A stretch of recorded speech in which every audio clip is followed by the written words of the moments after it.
İsa.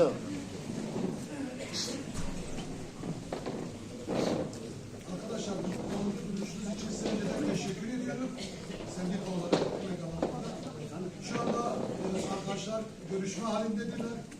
Belediye yönetimi gelene kadar biz burada oturacağız.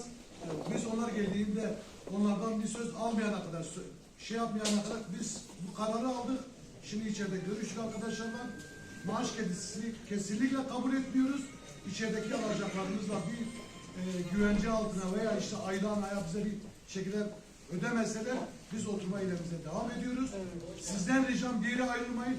Bu topluluğu kaybetmeyin. Sizden ricam.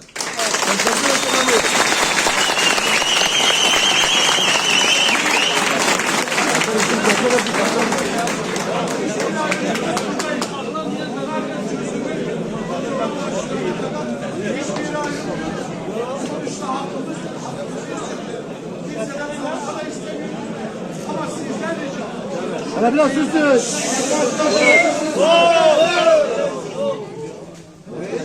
Abi başlar söyle. Şöyle biraz sonra belki başkanları gelir, başka yardımcıları gelebilir.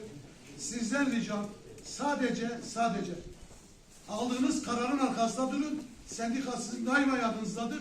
Biz elimizden geleni yapacağız. Siz de bize destek ver. Yok işte efendim şunu verdik hadi yarın çıkın işe. Söyleyin ki bizim şeylerimiz imzalanmadan biz çıkmıyoruz. Sizden ricam şunu da söyleyeyim. Taşkını çıkarmak yok. Kimseye hakaret etmek yok.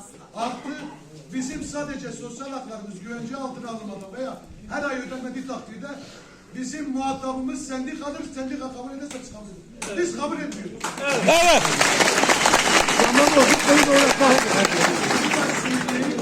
Amacımız biz şu anda bazen bazı arkadaşlar diyor ya işte sendika şöyle yapıyor, sendika bunu yapıyor. Vallahi biz sizden çok çalışıyoruz. Biz sizden çok uykusuz. Yemin ederim yatan yayın